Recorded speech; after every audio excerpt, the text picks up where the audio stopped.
How you doing, Coach? Doing good, bud. How are you? Good, good. Thank you for coming on. Yeah, no, I'm glad to be here. Always excited to talk wrestling with anybody. So, Mhm. Well, let's start off when what age did you first step on the mat? I was a late bloomer as far as wrestling standards go these days. I really came from a football family. My dad was a youth football coach, and my brothers all played.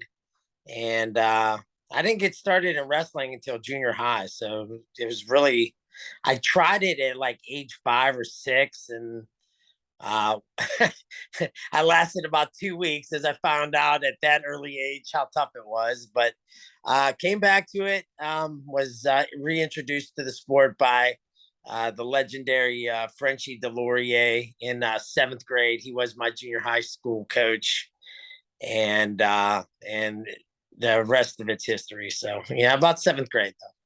Do you have a strong stance on these kids starting so young at that 5 to 6? Yeah, I mean, now that I have my own kids wrestling in the sport, I'm not a big, I think you got to kind of temper the approach, in terms of, not starting them too fast in the competition. I mean, youth wrestling is a bit crazy out there anymore. So, I Yeah. mean, you go to these tournaments and you got, this, huge gathering of parents all mat side yelling and screaming. It can be a little intimidating for kids. I found this out, firsthand experiences with my own kids wrestling this past year. And, so I'm not a big proponent in the idea that, starting them early, wrestling 50, 60 matches a year. I think, just kind of introduce them to the sport, get them to fall in love with it, get them to fall, have a passion for the process, getting better, getting on the mat, working, getting better with your technique. And once they get that, the competition side of things, I think really, as they get older, they becomes more important. But that at least has been my approach with my own kids. And if I'm doing it with my own kids, that's kind of how I strongly feel. So Yeah, kind of how I've been feeling. I'm going on to my second year coaching youth and varsity, and I think like I want them starting young but not competing young. I think that competition is what creates burnout. I agree. I totally agree. I mean, you have the 1% of kids that are just kind of, Coach Pecora, my college wrestling coach, he called them professional wrestlers. These kids that are at the youth level wrestling, 70, 80 matches in a season, and they're just, bouncing around the tournaments and going to these national level tournaments like Tulsa Nationals. And you got 1% of the kids that kind of can see that you wrestle at that pace, at that level, and then see their way all the way through to like a collegiate career, and then have success at the collegiate level. So, I think it's a lot of, you know, do you want to have your success early, or do you really want to have your success when it matters? So I totally agree with you, Ashby. I mean, taking that kind of approach with you know getting them in the practice room, getting them to kind of once again like fall in love with the process and the competition. You can start piling that on when it matters as they get into middle school, and then high school, and then college. Is really the ultimate goal. So Yeah, I try to explain that to parents. Like we wrestled my first year, I took the kids to like 7 tournaments and I thought that was way too much. And I found out the rest of the teams were doing like Saturday, Sundays, double bracketing every weekend. And I was like, we did like this year we're only gonna do 5. I thought that was too much. And some of these you're talking 6 year olds.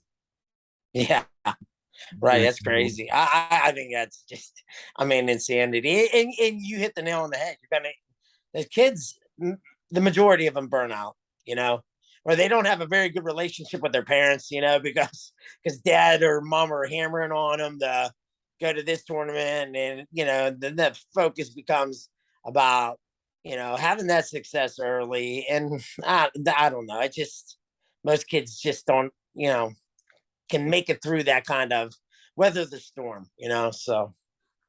So if someone say me, right? We're Clarion High School. We're developing, right? We kind of started over last year. I'm the assistant lead, whoever's the head coach.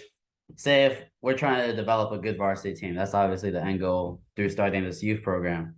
What would be your advice to give to someone in developing these young 6 year olds into successful high schoolers and college wrestlers? Like the three top keys to developing a youth wrestler. Yeah, I mean, number one, really, I think at the top of the list is got to be like developing that passion for the sport. I mean, it, I'm sure as well as anybody who's been around the sport long enough, um, that drive to really work hard, to put in the effort, and there's an enormous amount of effort involved in reaching like those elite levels of the sport.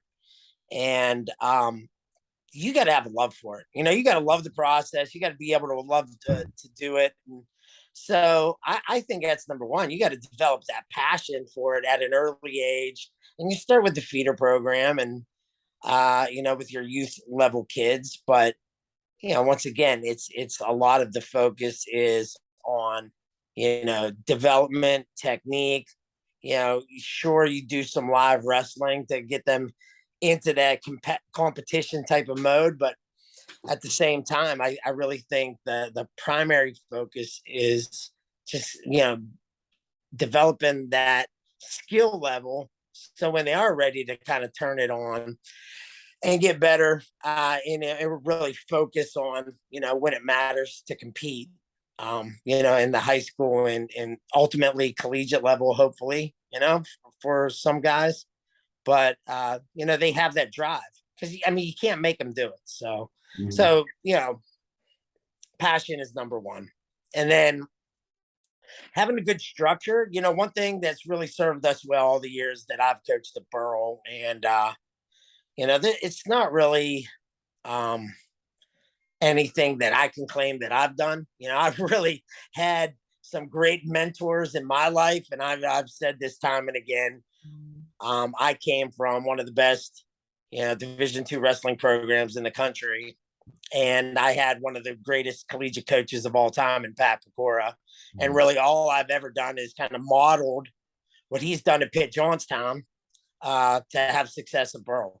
And I don't make, I don't hide that fact. I give a lot of credit to Coach, and he had a real good solid system that he taught, and it started with fundamental skills, and those were the building blocks of everything he taught in his system. And you went from those skills to moves to series, and so on and so forth. And that's kind of how we've kind of taught the sport over the years. And the results speak for themselves. You can just look at the last 20 years of Burrell High School, and we've had a lot of success taking that approach. So, What age did you start coaching? um, so right out of college, Yeah. I was a volunteer assistant at Pitt-Johnstown for a year. I helped coach Pecora while I could. I still had a professional job in Pittsburgh, so I wasn't, boots on the ground in the Pitt-Johnstown wrestling room every day, but I did, was a volunteer assistant, went out with them to nationals in 95 and 96. And the first national championship we won at team national championship in Pitt-Johnstown history. I was helping coach Pecora that year. So that was 95, 96. I was 24 years old at the time. And shortly after that, the following year, I joined the Burrell coaching staff. My good friend, Sean Delorier, was the head coach at Burrell. And he asked me to come back home and help him coach. And more importantly, focus on his youngest brother, Joel, who was vying to win a state championship and ultimately did become Burrell's first state champion. So that was when I was about 25. So yeah, I've been in the game about 26 years now. So As a young coach, did you feel the pressure to continue developing physically as a wrestler? Like when you're 25, did you feel like pressure to keep getting better? My skill level? Yes. Yeah, I was probably at the apex of my game at that point in time, you know. So I was just coming off becoming an All-American Right. at the collegiate level, and I really didn't kind of lose any traction because I was on the mat all the time, you know. So and I was starting to kind of I actually got probably a little better in those early years than even like my senior year of college, only because I wasn't cutting weight.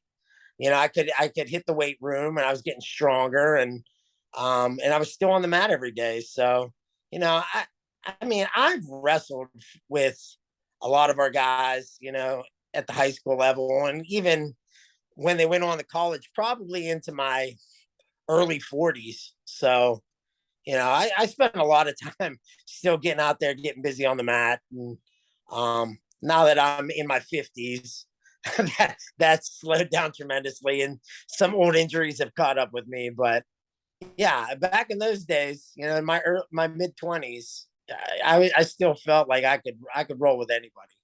And I often did. So Did you ever let like pride get in the way? Like when you're wrestling, maybe the high school kids when you're young, like live wrestling, you ever let your pride get in the way? Like you have to win or well, yeah, I guess probably to some extent I did in those early years, particularly. I wasn't, you know, I was a firm believer, and there were not going to be any gimme takedowns. You know, I wasn't going to give anybody points, and you had to earn them.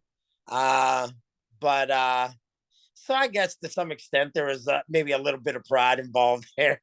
I know, especially when I was an assistant coach my first year at Burrell. You know, my friend Sean, his number one objective for me as a coach was to make his brother a state champ. So I would go through all the practice. I was his practice partner, you know. So I mean, literally, we would drill together. I'd live wrestle him all the time, and you know, it really elevated his game a lot. But at the same time, you know, I mean, I was still right in the thick of things. So okay. So you start coaching. What year exactly did you start coaching for Burrow? I joined the staff in the 1996-97 season. Yeah, and then you retired about 12 years later, right? I've actually never retired. I've just stepped down from being Just the yeah. head coach in 2009. So What I was the head coach for 11 years, and I've taken more of a volunteer role now, but I'm still on the staff, still helping. You know, Josh Shields is the head coach now, and he was one of my former wrestlers. So anything I can do to kind of consult with him or help facilitate his ability to, you know, man the ship, then I help him in any way I can. We still have a good relationship, um, but he's done a great job. He doesn't need a whole lot of my help much anymore. So what made the decision to step down? it was an easy decision, and it you know, occurred actually off the best season I ever had as a coach, and we were 21-0, and we won the WPIAL and the state championship that year. And you know, that was actually the first year my oldest son, who's now 15, was born. And I realized, it just kind of dawned on me that I spent the entire winter and I never saw him awake. He was, every time I came home, he was asleep. And that kind of hit me hard in the fact that it made me realize I didn't want to be one of those dads that wasn't around for his kids because I was off coaching here and there. And um, so shortly after that, okay, it was kind of a no brainer for me to kind of step down. So, Okay, so big family first guy. yeah, oh, yeah. Well, you know, I've given 26 years of my life to everybody else's kids. The least I could do is, you know, give my kids the proper attention they need, you Right. know, to succeed and find their way in life. So, And were you also coaching for the Math Factory at that time, or when did you start coaching for the Math Factory? so yeah, you know, it was really when I stepped down that Isaac and I started the conversation about starting a wrestling club. So, I stepped down in 2009, and um, late fall of 2010, the Map Factory opened. So I've been on board ever since. I've been, a part of, helping Isaac make the decisions on even what we named the club and the logo and all that fun stuff. But it's been a lot of fun. And I'm truly appreciative of Isaac for, giving me the opportunity to have another outlet to continue coaching wrestling without all that time that you have to invest when you're a head coach at the high school level. So, Okay. So all right, so going back to your wrestling career in high school, what do you what do you think you could have done better looking back? oh, wow. At my high school career, there's probably a lot of things I could have improved upon. It's like I never had the guidance that I would have hoped for at the high school level. I honestly, Ashby, I didn't even realize, the potential that I had in the sport as I was in high school. And no, I mean, my high school coach just wasn't as invested as I was in terms of achieving my goals and stuff like that. So, you know, that is probably one regret I have looking back. Another one is I never wrestled varsity my freshman year while I was asked to. Um, my parents thought it was not a good idea to move up as a freshman. They thought I could just get my rear end handed to me. And as a result, I wrestled middle school. And I really think I could have used that freshman year, to kind of get acclimated to the high school level. And I could have probably even went further than I did, as I was, worked my way up the ranks and, my junior and senior year of high school. So, Yeah, I noticed that like being my first year in high school, some coaches look at leaving a kid behind, but that's like not a it's not like a rusher. You don't get that year back. And like yeah, I heard right. you would improve a lot more than going maybe 12-1 in junior high than like 12-12 in varsity. Yeah, totally. It's just having that experience. Even if you take your lumps a little bit at the high school level, as a freshman, it's still good experience because you're wrestling guys of the caliber you got to get used to, and you just Start to maybe jump levels a little faster. I had to go through that process as a sophomore instead of a freshman. And as a result, I could have. I always felt like I could have probably went a little further at states or ended a little higher on the podium than I did, but it is what it is. So Did you do any freestyle? I got it. Yeah, once again, back in my day, these were things that clubs were non-existent, but I had a group of friends of mine, from nearby schools, and we would pile into a car on a Saturday in the spring and drive off to some freestyle qualifier. I actually, my senior year, I did qualify through the state tournament for Fargo to wrestle for the PA team, but once again, I didn't make the trip out to Fargo. I just had other priorities at the time. So, but it was a great experience, and I loved freestyle wrestling as I was learning it. And now it's such a big thing, with all the international success the U.S. team is having. It's great to see, a lot of kids getting involved in it in the springtime. So. What is one thing I've been trying to figure out? What's the earliest age you think a kid should get into freestyle? Yeah, once again, I think that kind of goes hand in hand with when you want to start cranking it up in terms of how involved, how much time and effort and commitment they want to invest into the sport. And so I don't know if there's an age particularly, but when they're ready to make that full out like year round commitment, that would probably coincide with the same time you want to get them involved in freestyle. So, once again, using my own son as an example, we're starting to kind of turn up his level of commitment to the sport of wrestling. Now he's 12, and so maybe around 12, 13. I don't know if I had to put a number on it. Right. Okay, so you fast forward, you All-American your senior year of college. What did your 3 years before that look like? In college, Yes. yeah, I was a 4-year starter. Um, as a redshirt freshman, my coach redshirted me my freshman year, my true freshman year. But as a redshirt freshman, I was committed to making that lineup no matter what. And so I actually, I was used to wrestling 142 pounds, but I cut all the way down to 134 pounds as a freshman, redshirt freshman, that is. And that was a really hard weight cut because I probably came down from about 163. And but I did make the starting lineup, and I was actually wrestling really good. I just could not hold the weight.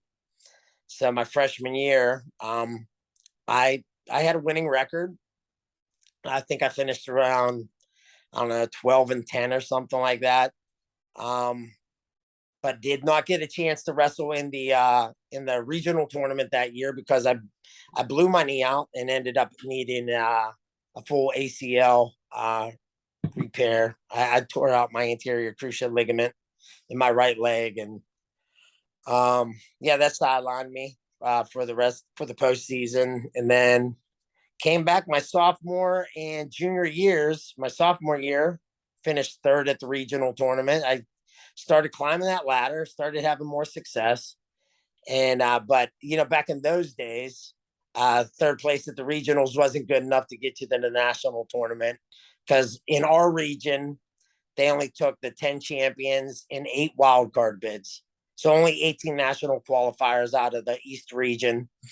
And I didn't make the cut as a third place finisher. So then my junior year, yeah, I was actually had one of the best seasons I've ever had. I finished 27-6. And I won a couple tournaments during the year and actually was ranked, I think, sixth in the country at the time. And I totally cutting weight got the best of me at the regional tournament. And I lost to a guy pinned twice earlier in the year and knocked me out of the championship round. And I finished third again. And I never made the state. I didn't make nationals that year either because of the whole wild card system. But then finally, I broke through my senior year and made the finals at regionals and punched my ticket to nationals and got into the top 8. So Where does you seem to be like the wisdom guy at practice? Pour a lot of wisdom. Where do you think that comes from? I've just had a lot of great teachers. You know what I mean? I just one thing about me, I listen to everybody. I've learned a long time ago that you never stop learning. You always have the opportunity to learn. And I've had a lot of great mentors. Starting with my own parents. Have been great guides for me, and then Coach Pecora has always been one of the people I've looked up to the most in life, and I've just listened to them and kind of followed their advice, and I think that's where a lot of the words of wisdom and my own experiences, of course, I kind of throw in there as well. And then I've been graced to have, someone like Isaac Greeley, at my side for the last, 17 years that we've coached together. He's been a great friend, and yeah, it's been a great experience coaching with him. And he's had a lot of success in the sport, and we've kind of followed the same journey and, wrestled at the same program. So a lot of shared experience there. Seems like you're saying a key, say a young coach, a key to being a successful coach is really just having great mentors and people to walk you through it. I mean, it goes a long way. I mean, I've been blessed to have some of the best mentors in the sport of wrestling. You know, especially with Coach Pecora. His credentials speak for themselves, and he's the winningest collegiate wrestling coach in NCAA history. But he's been more than that to us. We've been very fortunate to have such a coach because he's been more like a dad than anything else. We don't even all the great things that I've learned from him, around the sport of wrestling and how to coach a program and stuff. I mean, pales in comparison to, what I've learned about life and how to be a better dad or a better husband or be better professionally. I mean, all these things kind of bleed off into one another. And, it always comes back to relationships at the end of the day. You have good relationships with good people, and that's going to really benefit you down the road. You got inducted into the Hall of Fame. How did it feel? Well, yeah, I've been fortunate enough now to be inducted into 2 Hall of Fames. And each time I just feel extremely blessed and a lot of gratitude for all the great relationships that really, define, my career as a coach and my career as a competitor.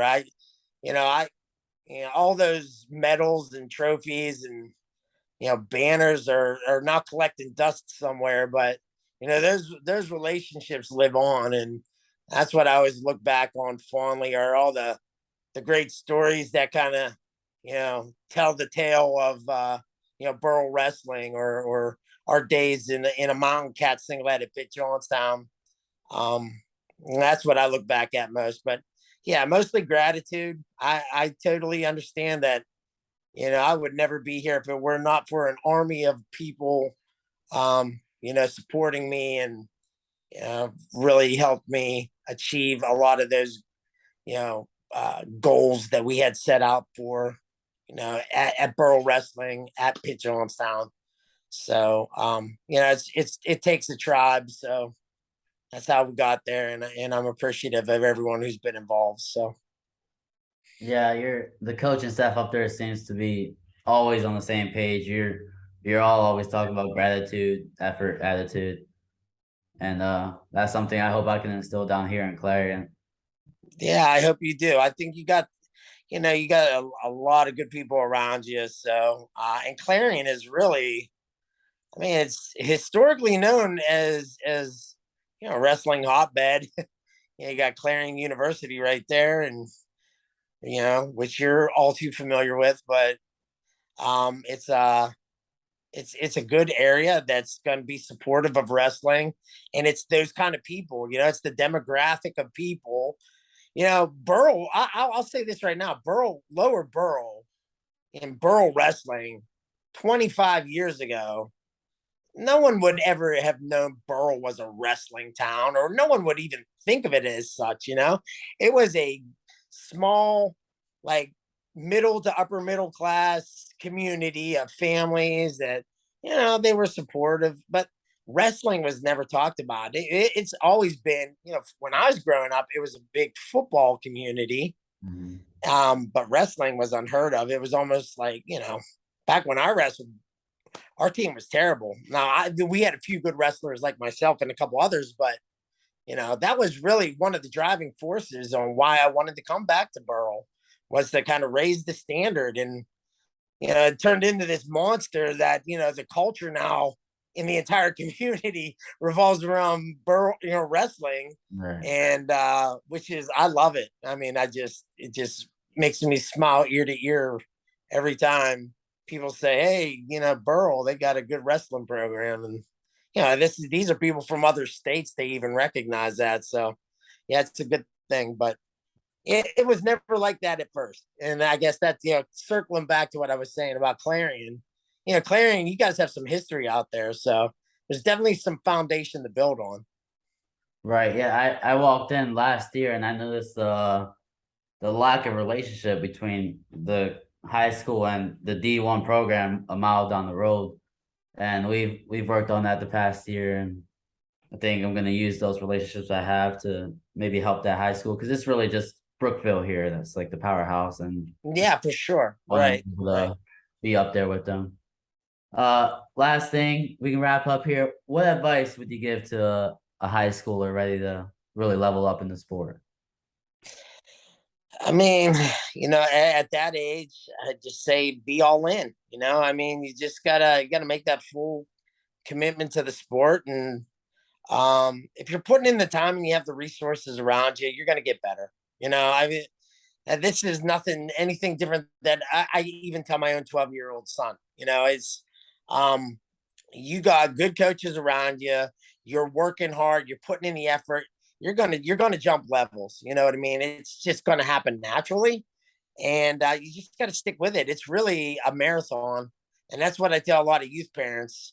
It's a marathon. It's not a sprint. You gotta be in it for the long haul and do what's best. Over that long period of time for your athlete. I mean, if you really want them to have success when it matters most, and that's my thoughts have always been you want them to have success in high school and then have the opportunity to go on compete collegiately, but um that's when you really want to turn it on, not when they're 6 years old, Yeah, wrestling at the Burrell Super Trophy tournament or whatever. That's not I mean, the trophy's nice, the kids love those big trophies, but that's not what it's all about. So I went to one Super Trophy tournament in Punxsutawney last year, and I'm never going to one again. Whether the parents go, I'm gonna tell them not to. I can't control them, but I will not be there. It is crazy. yeah, they're nuts. They're nuts. I'm telling you, I've coached all this, all these years, 26 years. I've mainly focused and coached high school, and even worked with collegiate kids, and but that's about the level I've always coached. And now with my own children getting more into the sport and competing and stuff, I've been introduced to the elementary level. And I'm telling you, it is absolute insanity as far as I'm concerned. I've never seen anything like it. It is really a little bit out of control, in my personal opinion, that they need to kind of get things under wraps there and make it a little more controlled environment so these kids don't feel so. I mean, they are really just under the pressure cookers in these tournaments, and yeah, that's a lot to expect from a 6, 7, 8 year old kid. You know what I mean? So It's almost getting dangerous, even at like so novice level. I go there at the Super Trophy, and then like there's kids, throwing legs and throwing standing cradles. And then right, the parents come to me after bragging, like, yeah, he just went to the national tournament. I'm like, why is he wrestling? yeah. Why is he wrestling in the novice division? My kid's out here to have fun, and he's getting teched by your kid who's in his third year of wrestling. And Right. it's dangerous at this point. I don't care if my kids win or lose, but your kid's Yeah, throwing legs and cradling my kid who doesn't even know how to shoot, really. and this is just, I don't want to go too much off on a tangent, but this is really the fine line we're walking with the sport today with clubs. Yeah, I'll even say this, and I've said this. I was asked to do a Q&A session at the Pennsylvania Wrestling Coaches Convention in 2010, and someone asked me what I thought about club wrestling, and it is a danger. And I know I speak of this even while we have our own club, because that's just kind of the way things have gone. But clubs have created an environment where potentially wrestling could become like an elitist sport, very much like gymnastics. You never see like high schools around the state or whatever have gymnastics teams anymore, right? And Yeah. that's because all these gymnastics clubs, they have all these clubs, and the only girls or boys that compete in it are like elite level. They're probably training 4 hours a day. And so I guess my point is we got to be careful with clubs, because we could turn wrestling into an elitist sport as well. In other words, the only kids that are wrestling are the ones that go to clubs, wrestle year round. And we start to lose those kids out of the hallway that you can pull out of the school and say, hey, why don't you try the wrestling this year? Well, that kid's not going to come out if he's going to get his butt kicked by these kids that are wrestling year round, Right. at clubs and things like that.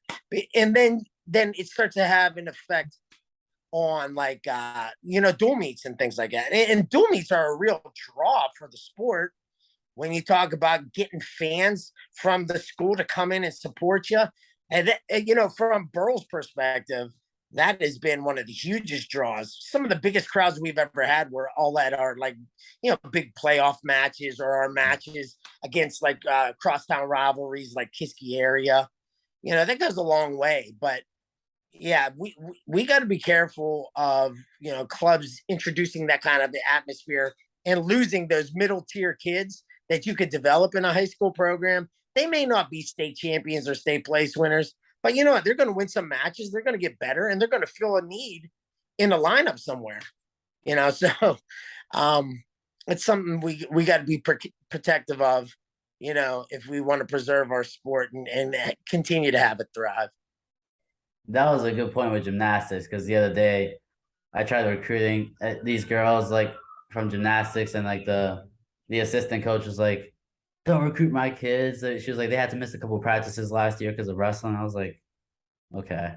And they're pissed, but I didn't realize that thing about gymnastics, because there's 6-year-olds going to national tournaments. Kind of what's going on with wrestling, just wrestling is not on that level yet. Right. It's the same way. One thing that I went through some ups and downs with in my head coaching career at Burrell was my relationship with the football coach. Right. I think that's another thing that, wrestling could really do itself a favor by kind of having a more cohesive relationship with your football program, because you can start pulling in a lot of those big guys to fill in heavier weight classes if you have a good relationship, and you can sell to the football coach the the close association between football and wrestling. And there is a lot of similarities. I played 3 years of high school football myself, alongside wrestling. And I know on the football field, as a lineman, as a linebacker, I used a lot of wrestling skills because I was so undersized that I had to find other ways to get the job done. And it was through wrestling. And there is a direct correlation between the skills involved in a lot of, from a football sense and a wrestling sense, that if you can establish a good relationship with your football coach and sell that point, you have an opportunity to start getting a lot more of those big guys. And then those football coaches are then promoting their guys to go out for wrestling, right? Yeah. To develop those skills, especially if they're linemen. And then you fill a need, at the heavier weights. You think a lot of schools, a lot of teams I see in the WPIAL today, they can't fill in those heavier weights for some reason. Well, that's a good place to start right there. So yeah, I noticed all of those kids, they're those heavier guys, they're all playing football, and they're like, why should I wrestle? And I'm like, there's a lot of similarities to the skill set, they don't realize that, but there is. So I agree. Well, thanks for coming on, Coach. I appreciate it. Yeah, always good to talk to you, Ashby. I appreciate the opportunity to talk shop a little bit. I always I could talk for hours about wrestling, so yeah, me hope too. I didn't talk your ear off. You're good. Well, you have a great weekend. I'll see you Tuesday at practice. All right, buddy. You take care. We'll talk to you soon. See ya. Okay.